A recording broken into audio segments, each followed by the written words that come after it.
आपको क्या लगता है 2026 में मार्केट्स अच्छा करेंगे परफॉर्म? तो विदाउट नेमिंग स्टॉक्स ऐसे कोई सेक्टर्स हैं जहाँ पे आप एडवाइस करेंगे कि लोग मतलब एस्ट्रोलॉजिकली एक अच्छा कर सकता है और लोग उसमें इन्वेस्ट कर सकते हैं? कुछ एस्ट्रोलॉजर्स का ये कहना है कि क्योंकि वो मंगल का जो नक्षत्र है वो इतना फेवरेबल नहीं है इस साल, तो आप लैंड में इन्वेस्ट मत कीजिए। आपको क्या लगता है, लैंड में इन्वेस्ट करना चाहिए? क्या हमें 2026 2027 में सिल्वर में इन्वेस्ट करना चाहिए?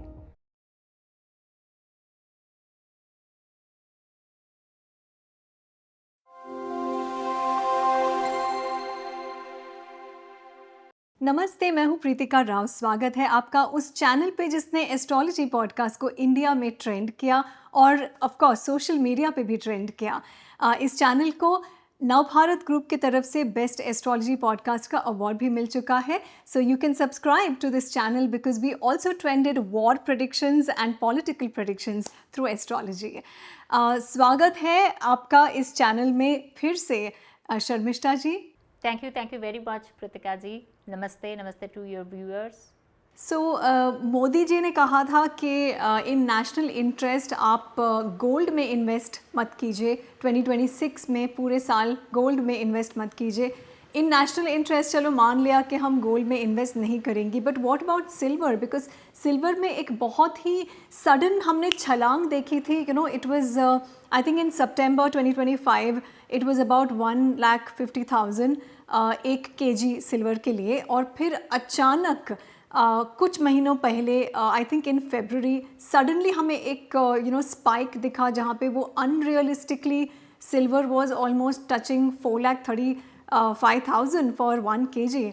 सो ये सडन स्पाइक जो हमने देखा है सिल्वर में, कुछ एनालिस्ट का कहना है कि ये वापस से नहीं आएगा, ये एक स्ट्रैटेजी थी यूएस की, और ये स्पाइक हमें वापस दिखाई नहीं देगी। एस्ट्रोलॉजिकली आपको लगता है कि ऐसे कोई प्रमाण है कि आप हमें बता पाएंगे कि हमें ये वापस स्पाइक देखने मिलेगा? और क्या हमें 2026 2027 में सिल्वर में इन्वेस्ट करना चाहिए?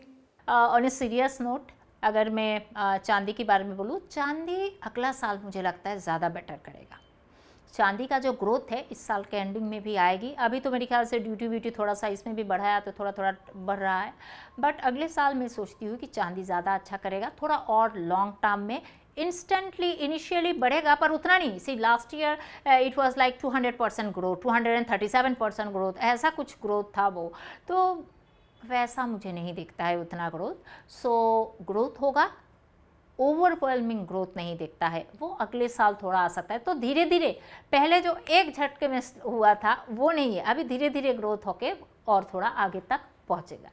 एस्ट्रोलॉजिकली आप कोई ऐसा साल बता सकते हैं कि वो जो सडन स्पाइक हुआ था सिल्वर में 1.35 से एकदम 4,35,000 तक पहुंच गया था, ऐसा कोई स्पाइक एस्ट्रोलॉजिकली आप कोई डेट्स या ऐसे साल या ऐसे कुछ बता सकते हैं कि ये वापस से हो सकता है इस साल में? Is it possible?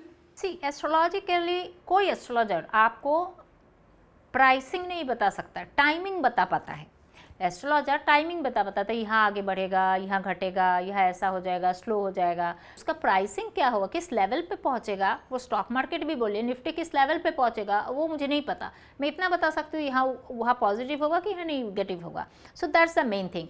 थोड़ा बहुत अंदाज़ा लगाया जा सकता है, पर मुझे लगता है कि ये जो 4 लाख वाली चीज़ें हैं, इस साल के एंडिंग में हल्का फुल्का चांस है, पर अगले साल धीरे धीरे हो सकता है वो 4 लाख और इससे भी ऑल टाइम न्यू हाई बनाए।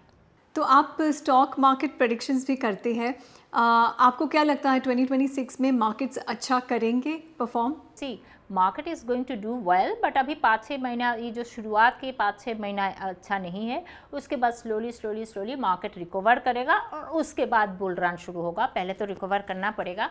और इस साल ऐसे भी, जो आपको सबसे पहले थोड़ी देर पहले बताया, मेजर प्लैनेट जब आपकी पानी वाली राशि में आ जाती है, जल राशि, जल तत्व वाले में है, तो मार्केट फॉल ना भी करे, स्लो एंड स्टेगनेंट हो जाती है। तो अभी स्लो एंड स्टेगनेंट तो 2026 रहेगा। 2027 से धीरे धीरे मार्केट फिर से थोड़ा सा और आगे थोड़ा बढ़ने की कोशिश वहाँ पे करेगा, पर इस साल हल्का सा स्टेगनेंट है। पर मेरे ख्याल से सितंबर अक्टूबर से मार्केट में थोड़ा सा और तेज़ी आएगी। वही जो मैंने कहा, रिकवर करके फिर आगे तेज़ी आना, वो सब आएगा। पर इस साल वही जैसे 24 में क्या था, 59 टाइम्स 2024 में मार्केट ने ऑल टाइम हाई बनाया। 59 टाइम्स, मतलब मार्केट खुली रहती है कितने दिन, हफ्ते में 5 दिन, इसमें से भी ये छुट्टी वो छुट्टी, so many holidays are there, उसमें से भी अगर 59 टाइम्स मार्केट ने ऑल टाइम हाई बनाया है, मतलब लगभग महीने में 3 बार, वो एवरेज अगर पकड़ो तो महीने में 3 बार से भी ज़्यादा, महीने में हर महीने में 4 बार और नई हाइट पे पहुंच जाता, 4 बार एवरेज अगर देखो तो। ऐसी वाली मार्केट तो अभी नहीं मिलने वाला है। इस साल बहुत स्लो एंड स्टेडी है। अगस्त सितंबर के बाद से मार्केट में सुधार आएगी, ज़्यादा सुधार आएगी, और मतलब सुधार नहीं, वही जो एक बुल रन देखने को मिलेगा। और अगले साल मार्केट धीरे धीरे फिर से थोड़ा सा और अच्छा करेगा, पर वैसी वाली हाल नहीं रहेगी जो 2024 की मार्केट में था। I don't see much of that thing happening. तो विदाउट नेमिंग स्टॉक्स, ऐसे कोई सेक्टर्स हैं जहाँ पे आप एडवाइस करेंगे कि लोग मतलब एस्ट्रोलॉजिकली एक अच्छा कर सकता है और लोग उसमें इन्वेस्ट कर सकते हैं? आई नो कि इंडिविजुअल हॉरोस्कोप पे भी मैटर करता है, लेकिन एस्ट्रोलॉजी वाइज 2026 में ऐसे कोई सेक्टर्स हैं that will perform well this year? Sector में तो सबसे पहले तो आपको पुनर्वसु में देखना है, नक्षत्र से आप करते हो सेक्टर। नक्षत्र जुपिटर पिछला 200-300 साल में भी कभी पुनर्वसु नक्षत्र में 10 महीना नहीं रुका। It's a record, it's once in a lifetime sort of thing आ रहा है। हम तो कोई 200 साल जीते ही नहीं है, हम क्या 2-3 पीढ़ी निकल जाती है। सो आपकी 2-3 पीढ़ी में से किसी ने नहीं देखा कि जुपिटर को पुनर्वसु नक्षत्र में 10 महीने से ज़्यादा रुकते हुए। सो पुनर्वसु टॉक्स अबाउट कंस्ट्रक्शन। तो श्री राम ने क्या किया था, सेतु बनाया था, डिफेंस कंस्ट्रक्शन किया था, तो डिफेंस अच्छा करेगा, कंस्ट्रक्शन। और मंगल का महादशा आया है, तो मंगल का महादशा जब आया है तो हम भूमि में डिफेंस में तो अच्छा करेंगे, मंगल योद्धा है तो डिफेंस सेक्टर अच्छा करेगा। बड़े बड़े प्लैनेट पानी वाली चीज़ों पे आ गए हैं, so it talks about navy अच्छा करेगा। नेवी एक्चुअली आज से नहीं, नेवी पिछले 1.5 साल से ही अच्छा करना शुरू कर दिया है और आगे भी अच्छा करेगा। And Rahu in Shatabhisha, Rahu in Aquarius, forget about Shatabhisha खाली, Rahu in Aquarius, it talks about what you know. Rahu in Aquarius talks about semiconductor, very high technology, जैसे कि स्पेस इंजीनियरिंग, सैटेलाइट टेक्नोलॉजी, ये सब चीज़, रॉकेट साइंस, रॉकेट इंजीनियरिंग। आप देखेंगे कि जो चीज़ पहले इसरो बनाता था, DRDO बनाता था, अब इतने सारे प्राइवेट कंपनीज ये सब बनाएंगे और सरकार को सपोर्ट देंगे। ऑलरेडी शुरू हो चुका है, आगे और होगा। सो ये सब कंपनी बहुत अच्छा करेगा। आगे जाकर मैन्युफैक्चरिंग वाली चीज़ें जो है वो भी अच्छा करेगा 2028 के आसपास। सो दीज आर द, अभी से आप जब मार्केट नीचे होते हो, अभी तो आप पैसे लगाते हो ना, तो अभी आपको पैसे लगाना है ताकि आगे जब अच्छा करेगा तब आप उससे इन सेक्टर्स, देखिए सेक्टर तो मैं ये नहीं बोलती हूँ आप सिर्फ यही सब सेक्टर में पैसे लगाओ। कौन सी सेक्टर में पैसे लगाना है ये आपकी हॉरोस्कोप बताएगा, आपके लिए कौन से सेक्टर सूटेबल है। पर ये सेक्टर्स अगर आने वाले 2-3 साल में अच्छा करेंगे तो इसमें आप मेजर पैसे लगा सकते हो, और बाकी तो थोड़ी बहुत हर एक में ही लगाना है, ऐसा थोड़ी है कि इसी में खाली लगाना है। तो इस तरीके से ये कुछ सेक्टर्स जो है बहुत बढ़िया करते आ रहे हैं 1-1.5 साल से, आगे भी बहुत अच्छा करेंगे ये सारे सेक्टर। तो मंगल का साल है और मंगल ऑल्सो रिप्रेजेंट्स लैंड, भूमि पुत्र है मंगल। सो कुछ एस्ट्रोलॉजर्स का ये कहना है कि क्योंकि वो मंगल का जो नक्षत्र है वो इतना फेवरेबल नहीं है इस साल, तो आप लैंड में इन्वेस्ट मत कीजिए। आपको क्या लगता है, लैंड में इन्वेस्ट करना चाहिए? क्यों, प्रॉपर्टी सेक्टर 2027 के बाद नहीं, प्रॉपर्टी सेक्टर तो ऑलरेडी धीरे धीरे अच्छा कर रहा है। 2 टायर 3 टायर सिटी में तो कोई उंगली नहीं लगा सकता, आगे जाके ऐसा हो जाएगा। पैसे है तो ले लीजिए। मैं सबको बताती हूँ कि मंगल का महादशा है, भूमि में ही तो रिफाइनमेंट आना है ना आगे जाके। तो अगर आपको अगले 2 साल 3 साल में कुछ अच्छा, 5 साल से भी कम टाइम में अच्छी रिटर्न वगैरह कुछ होना है, सो आप भूमि में इन्वेस्टमेंट कीजिए एकदम। और अभी जो है जुपिटर कैंसर में आया है, which is again natural 4th house, which is for property. Punarvasu Pushya all talks about all this things. तो मेरा ये कहना है कि अभी जिसके पास पैसे है, जिनको सच्ची में करना है तो 2 टायर 3 टायर सिटी में कीजिए। अब मुंबई जैसे सिटी है ऑलरेडी एक जगह पे पहुंच चुका है, एक ऑप्टिमम एक प्राइस रेंज में पहुंचा है, बाकी कोई भी सिटी में कीजिए, no issue on that. Property price तो बढ़ना ही है, क्योंकि जब देश का इंफ्रास्ट्रक्चर बढ़ेगा, जब देश का इकोनॉमी आगे जाके ठीक होगा, राहु के महादशा में हम चाइना को रिप्लेस करेंगे, हम मैन्युफैक्चरिंग हब बनने वाले हैं, तो फिर जब ऐसा होगा तो इस देश के प्रॉपर्टी की प्राइस क्यों नहीं बढ़ेगा? तब आप प्रॉपर्टी की प्राइस में हाथ नहीं लगा पाएंगे, तब बोलेंगे अरे पहले क्यों नहीं खरीदा। So this is the time to invest, ताकि जब तक मंगल का महादशा खत्म हो, सब क्लीनिंग खत्म हो जाए, हमारी देश की एक प्रोग्रेस एक ट्रैक पे आ जाए, हमारी देश एक प्रोग्रेसिव ट्रैक पे आ जाए, तब तो मज़ा ही मज़ा है जो लोग आज ले पा रहे या ले रहे हैं। जी यस, बट प्रोवाइडेड आप अपना हॉरोस्कोप दिखाइए, because you also need to have that luck कि आप प्रॉपर्टी में इन्वेस्ट कर पाए इस साल, तो वो ज़रूर कीजिए। एंड कॉपर की बात करते हैं, वो भी मंगल कॉपर को रिप्रेजेंट करता है, तो एस्ट्रोलॉजर्स बोल रहे हैं कि आप कॉपर में इन्वेस्ट करिए, आपका क्या कहना है? 2026 actually the year for metal, ये मैंने पहले ही बोल के रखा, मार्केट जितना अच्छा नहीं करेगा इससे ज़्यादा मेटल में फ्लक्चुएशन ये वो खूब होगा और अच्छा करेगा, और मेटल अच्छा किया भी है, और कॉपर भी इस साल अच्छा करेगा। पर कॉपर में इंडियन वाले लोग इतना इन्वेस्टमेंट नहीं कर पाते हैं, वो तो जो यूएसए में बैठे वाले फॉरेन लोग ही कर पाते हैं। कॉपर में ऐसा कोई ETF वगैरह में आप डायरेक्टली यहाँ नहीं कर पाते हो, पर कॉपर भी अच्छा करेगा। I completely agree on this, क्योंकि इस साल का मंगल इस साल का मंत्री है, गुरु इस साल का राजा है, तो कॉपर और गोल्ड तो अच्छा करना है। तो बात करते हैं भारत की, तो आपको लगता है कि ऐसी कोई परिस्थिति नहीं आएगी कि हमें डरनी चाहिए, बट भारत की इकोनॉमी ठीक रहेगी? सी इकोनॉमी तो भारत की अभी अच्छा नहीं करेगा, वो स्ट्रेट ऑफ हॉर्मुज खुले, स्ट्रेट ऑफ हॉर्मुज ना खुले। अब लोग ऐसा क्यों? क्योंकि मंगल का महादशा शुरू हुआ है पिछले साल से।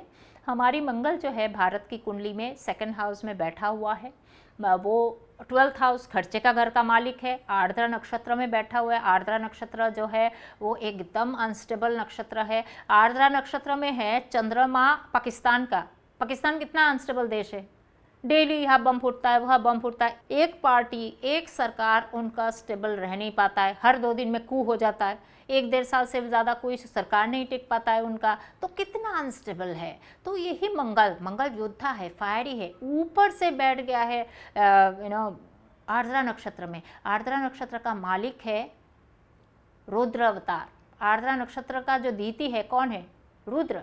अब रुद्र तो कोई शांतिपूर्वक नक्षत्र है नहीं कि बड़ी स्वीट है, विष्णु जी का अवतार है कि सारे काम कर ले। जैसे श्रवणा, मैंने बोला कि श्रवणा का जो अवतार है वामन देव, स्लो स्टेडीली वो अपना काम कर लेंगे बिना कुछ शोर मचाए, पर ये ऐसा नहीं है, तो शोर भी मचेगा। सो मंगल के पास जो है ना, this Mangal mahadasha of India is not that it's war oriented, है ना। लोग रास्ते पे आना, प्रोटेस्ट करना, लोगों को बहुत ज़्यादा वोकल हो जाना, हर छोटी छोटी जगह पे चेंजेस आना, and also Ardra also talks about accidents. Mangal ही एक्सीडेंट प्रोन है, आर्द्रा में होने से और एक्सीडेंट, जिस वजह से हम देख रहे हैं कि प्लेन एक्सीडेंट, ट्रेन एक्सीडेंट। तो इकोनॉमी का भी जो है ना कुछ धीरे धीरे स्लो डाउन करेगा। हम 7.5 7 के रेट से, GDP के रेट से हम आगे बढ़ रहे थे, पर अभी धीरे धीरे इस साल के एंडिंग से अगले साल के स्टार्टिंग से हम देखेंगे कि इंडियन इकोनॉमी भी हल्का हल्का स्लो डाउन कर रहा है। पर हम एक चीज़ बहुत स्ट्रांगली मैं सबको बताती हूँ, Indian economy will still do better than any other country. ये तो मैं 2-3 साल से कहती हुई आ रही हूँ। भला ही मंगल का महादशा आ गया है, हमारी इकोनॉमी में थोड़ी स्लो डाउन आएगा, ब्रेक डाउन आएगा, हमें दिख भी रहा है कि हमारा जो रुपीज़ है, करेंसी, वो डाउन होता जा रहा है USD के मुकाबले। तो अब ये सब चीज़ें थोड़ा थोड़ा इस आने वाले 7 साल में ये थोड़ा बहुत चलता ही रहेगा। तो अभी तो इकोनॉमी, हमें वॉर लड़ना है पाकिस्तान के साथ, हमें POK लाना, ये सारे चीज़ें अगर करना है तो आप समझ सकते हो कि हमारी इकोनॉमी जो है ना, जिस स्पीड से चल रहा था उसमें थोड़ी स्लो डाउन ज़रूर आएगी। पर ऐसा नहीं है कि अब पता नहीं हमारी इकोनॉमी एकदम ख़त्म हो गई है, हम तीसरी इकोनॉमी बनने जा रहे थे, हम तो 10वीं में पहुंच गए। No, it's not going to be. हाँ, third world largest third economy बनने में अभी तो काफ़ी टाइम है। So economy is going to slow down right now. थोड़ी थोड़ी क्राइसिस देखने को लगेगा, but we will be doing much more better than many developed countries. आप एक चीज़ समझिए, दिस इज़ नॉट एस्ट्रोलॉजी के लिए also, is just to make people understand, थोड़ी एश्योरेंस देने के लिए। बहुत सारे लोगों को एश्योरेंस नहीं होता है, लॉजिकल नहीं सोचते हैं कि कोविड के बाद से Germany, England, Japan, they are developed countries. हम तो डेवलपिंग कंट्री, हम अभी तक डेवलप्ड हुए नहीं है, वो तो डेवलप्ड हो चुके हैं। ऑफिशियली उन्होंने रिसेशन डिक्लेयर किया है, ऑफिशियली, और हमने कभी नहीं किया है। So even if you see the quarter result of 2026, first quarter result, we are very strong चल रहे हैं। तो अभी थोड़ा स्लो डाउन आएगा, जो इस साल का एकदम लास्ट वाला चीज़ें, मंगल अपना काम करेगा तो थोड़ा परेशानी आएगी, ठीक है, कोई बात नहीं। आगे जाके हम थोड़ा और अच्छा करेंगे, क्योंकि शनि का मेष राशि में जाना, अभी मीन राशि में है शनि, मीन राशि में गुरु जो है अभी 1 जून को कैंसर में, मतलब पुष्या, पुनर्वसु, पुष्या, इन सब चीज़ों पे कर्क राशि में आगे बढ़ेंगे। दीज आर नॉट फॉर बहुत ज़्यादा एक मनी एक्यूमुलेशन रिलेटेड नहीं है, या फिर इकोनॉमी में बहुत स्पीड अप और प्रोग्रेस लाए, ऐसा नहीं है। तो धीरे धीरे स्लो हो जाना, स्टेगनेंट हो जाना, फॉल ना भी हो, स्लो और स्टेगनेंट भी तो होती है, स्लो स्टेगनेंट हम हो जाएंगे। सो इन ए वे गुड, हमें अपनी स्किल पे काम करना चाहिए, काम करते रहना चाहिए। So will be doing good, ये टाइम भी एक दिन निकल जाएगा।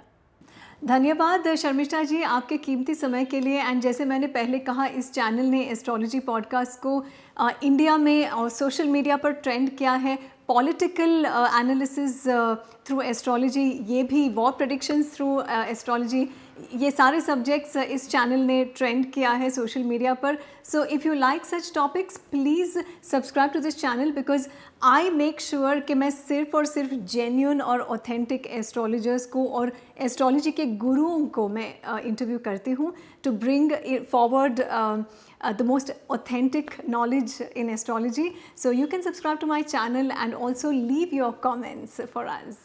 Lots of love.